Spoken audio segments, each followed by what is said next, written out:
Владимир Колзин, если погода позволяет, каждый вечер, а то и каждое утро едет на пруд. Благо, долго трястись не надо, водоем рядом, большой, да и рыба всякая водится. Подготовит удочки, закинет, есть возможность посидеть, наслаждаться природой, повспоминать. Детство пришлось на послевоенные годы. Было тяжело, рыбачили, семью кормили, вспоминает Владимир Александрович. Рыб было много. Тут же река близко. Вот как раз вот параллельно к деревне река протекает. Ну, где-то в метрах, наверное, под 120-130. Река небольшая, но довольно рыба есть там. Но раньше больше было, сейчас меньше рыбы. Сейчас по всему Кылту один пруд вот только тут остался. А раньше прудов было, мельниц было штук больше 10, начиная от Валы. Вот и естественно, пруда, рыба была. Мельницы, на каждом пруду мельницы были.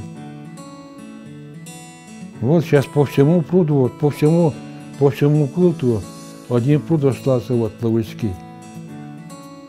В Липерге прорвало, а больше и прудов-то нету. Мельницы ни одной уже нету. Рыболовство занимало не менее важное место, чем земледелие и охота, ибо люди всегда селились на берегах рек, а жить рядом с рекой и не заниматься ловом рыбы невозможно. Для большинства жителей деревень, в том числе исчезнувших, Тыловыл, Силкино, Курчум, Георгиевский, Бобровский, рыба была вторым основным продуктом после хлеба, ее ловили круглый год. Как вот лед замерзнет, и по первому льду рыбачили. Мы, ребятня, нас посылали вперед по льду, и мы все просматривали через лед. Вот, лед бывает светлый, свежий. Вот, может, даже это было опасно, но однако мы смотрели и проверяли, где рыба. Вот. Ну, а они по льду рыбачили, сети ставили, пору делали и проталкивали сети. Ну, а иначе сетями рыбачили, на самолов рыбачили. Да всем рыбачили, и саком, и бреднями, всем рыбачили. Рыба была довольно доступная. Все ребятишки, все были на берегу. Даже вилками ловили. Сейчас, наверное, и усачей тоже нету. И раньше усачей полно было. Большинство орудий и способов ловли рыбы сегодня запрещены. Все они ныне являются снастями браконьерскими. Одна из самых древних ловушек – это морда. Ее изготавливали из различных материалов. Где-то 1,5 метра, наверное, изывы сплетенные. Ну вот как корзины плетут, это вот морды такие делали. Там всякая рыба была. В основном линьки, сорога, окунь, щука. А щука, так она вот по весне разливы большие были.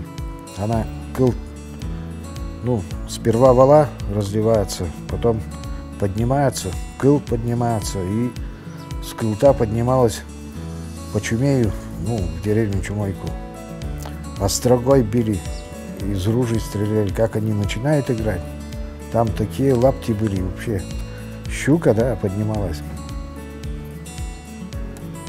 Ну, острогой. Как играть начинают они везде, там, что, Чумеем 3 метра шириной. Они вот по мелководью как начинают играть, там их, что, много получается. Острогой хлоп только, и все, вытащил. Но без рыбы не жили. Ну, морды в основном делали из доступного материала. Из вичи, из ивового вичи. Вот. Другой раз вместо вичи морды плели из лыка. Да-да, из лыка, из ниток. Ну, а в основном туда из Вичи. И самого доступного. Ну, а потом, в последнее время, начали из проволоки. Сейчас-то проволоки нету, сейчас все побирается. Сейчас мордами вообще мало рыбачат. Только вот любителей на удочку, а так.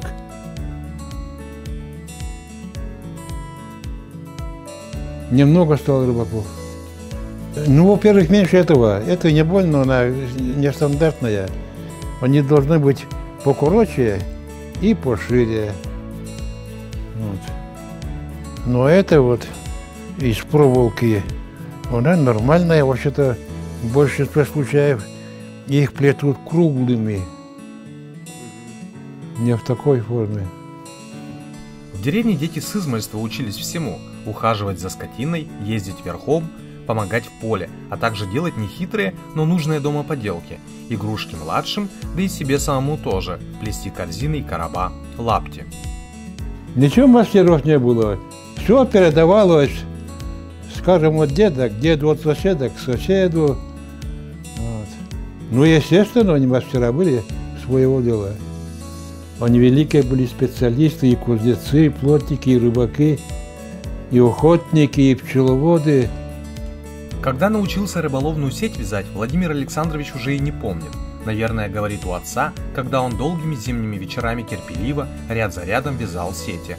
Любя парил бересту и наворачивал его поплавками на сеть. Метод «смотри, делай как я» действовал в любом деле. Способов несколько приема вязки.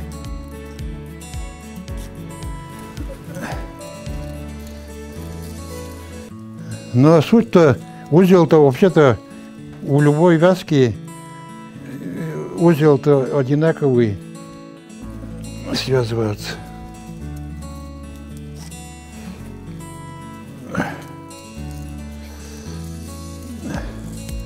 Ой, сколько их связано, этих сетей, за всю жизнь.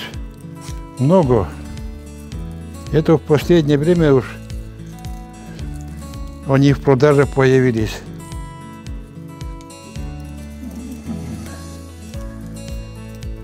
Нельзя ведь держать. На самолов поставишь, утром идешь, а те уже нету.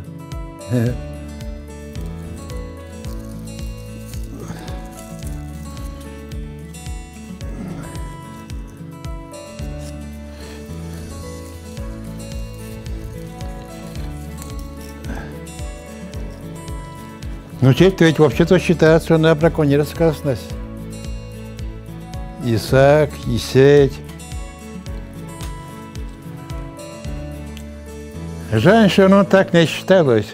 Как-то правилам деды придерживались, вот, соблюдали время нереста, все соблюдали. Рыболовные сети нынче не являются легальным средством лова рыбы, поэтому Владимир Александрович ими уже не пользуется. Вывесил проветрить, просушить, их у него несколько, выкидывать жаль. Да какую свяжешь? Ну, это где-то, наверное, лет метров, наверное, по 20, это поменьше, где-то по 10 метров. Ну, например, 10-метровую сеть в общей сложности, она же трехстенная. Вот. По бокам ряжь идет, а внутри полотно. Вот. Ну, порядком. Как будешь сидеть? Ну, за зиму штуки 2-3 можно сплести. На недостаток рыбы в водоемах наши предки вряд ли жаловались. Согласно многим источникам, рыбными богатствами славились многие поселения. И нынче в Волжском районе водится разная рыба, даже ценные виды пресноводных рыб. И стерлядь есть, это вот, начиная от самой ценной такой рыбы, и пескарями, и ершами кончая. Все это у нас есть. Только вот одна проблема, то, что у нас уже 13 лет река Ува отравится, неизвестно кем или как там, я не знаю, до нас это не доходит, анализы берут, безрезультатно, кто только не приезжал, и телевидение наше приезжало, и ФСБшники приезжали, безрезультатно. С 2010 года к реке близко подойти нельзя. Раньше ребятишки купались тут, отдыхали, на природу люди выезжали семьями у берега реки, а сейчас подойти нельзя к воде. Запах невыносимый. Ветер, если с реки подул на райцентр, невыносимо. Слюни во рту засыхают, прилипают. Вот эта проблема стала.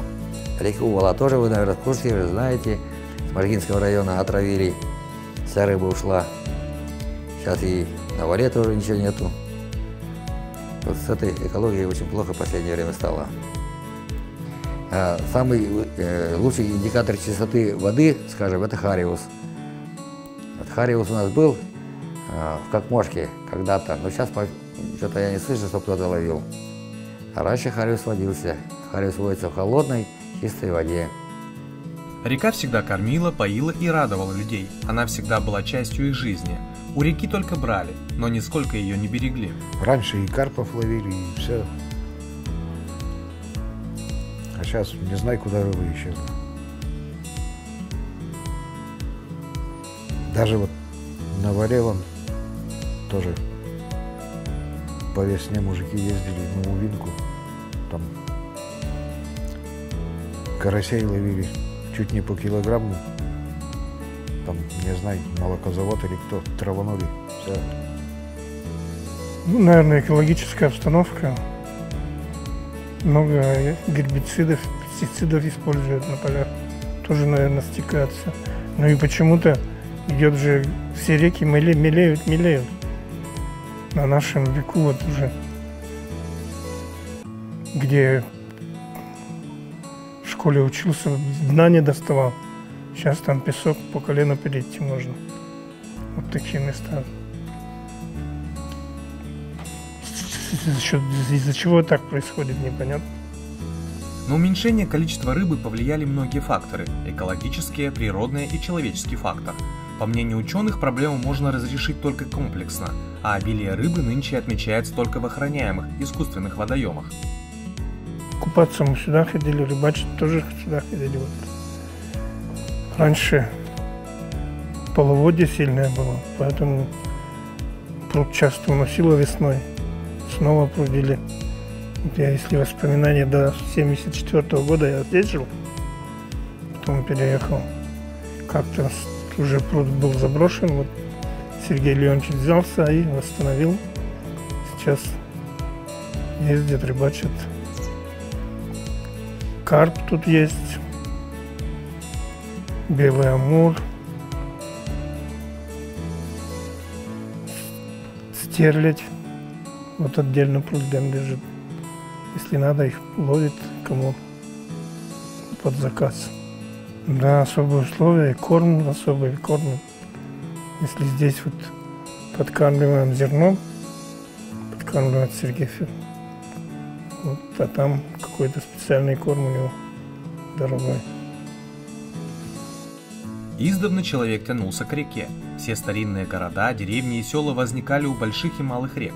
Река кормила, река защищала, река служила транспортной артерией, поила и мыла. Если бы река на самом деле могла говорить, она о многом бы рассказала, поведала. И поэтому каждому из нас необходимо бережно относиться к воде, экономно расходовать этот ценнейший дар. Нужно охранять от загрязнения водоемы его обитателей.